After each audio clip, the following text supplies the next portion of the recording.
এনটিভির প্রতিষ্ঠা বার্ষিকীর খবর। বস্তুনিষ্ঠ ও নিরপেক্ষ সংবাদ পরিবেশনের ধারাবাহিকতা এবং এনটিভিতে আরও বৈচিত্র্যময় অনুষ্ঠান প্রত্যাশা করেন দর্শক ও অতিথিরা। এ উপলক্ষে দেশের বিভিন্ন স্থানে আয়োজিত অনুষ্ঠানমালায় উঠে এসেছে এমন বক্তব্য। আমাদের প্রতিনিধিদের পাঠানো তথ্য এবং ছবিতে জীবন আহমেদের ডেস্ক রিপোর্ট।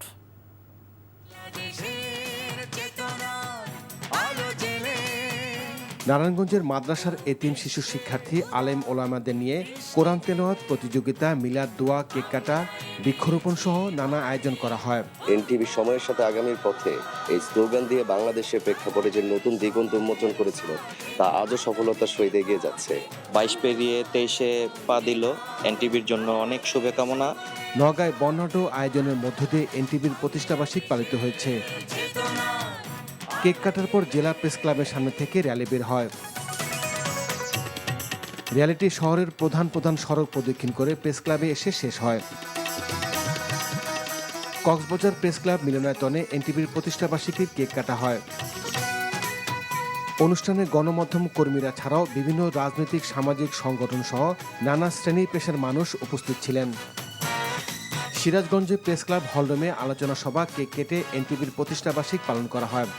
অনুষ্ঠানের শুরুতে জুলাই নিহত শহীদদের প্রতি শ্রদ্ধা জানিয়ে 1 মিনিট নীরবতা পালন করা হয়। এনটিভির 23 বছর পদার্পণ উপলক্ষে পঞ্চগড়ের শিক্ষার্থীদের মাঝে গাছের চারা বিতরণ, কেক কাটা, আলোচনা সভা অনুষ্ঠিত হয়। জেলা শিল্পকলা একাডেমি মিলনায়তনে অনুষ্ঠানে নানা শ্রেণী পেশার মানুষ উপস্থিত ছিলেন। পরে একটি বর্ণাঢ্য র্যালি বের হয়। মাদ্রাসা শিশুদের মৌসুমি ফল খাওয়ানোর মধ্য দিয়ে হবিগঞ্জে এনটিভির প্রতিষ্ঠাবার্ষিক উদযাপিত হয়েছে। অনুষ্ঠানের প্রধান অতিথি হবিগঞ্জ জেলা পরিষদের প্রধান নির্বাহী কর্মকর্তা নুরুল ইসলাম এনটিভির সংবাদ ও অনুষ্ঠানমালার ভূয়সী প্রশংসা করেন। এনটিভির প্রতিষ্ঠাবার্ষিক উপলক্ষে মুন্সিগঞ্জে কেক কাটা, শিক্ষার্থীদের মাঝে গাছের চারা বিতরণ করা হয়েছে। মোংলায় আলোচনা সভা, কেক কাটা, র্যালি ও গাছের চারা বিতরণের মধ্য দিয়ে এনটিভির জন্মদিন পালন করা হয়েছে। Jibon Ahmed, NTV news desk. বান্ডেল থাকলে প্রতি সেনমানিতে টাকা বাঁচবে। বিকাশ সেনমানি বান্ডেল কিনে জিতুন প্রতি লেনদেনে।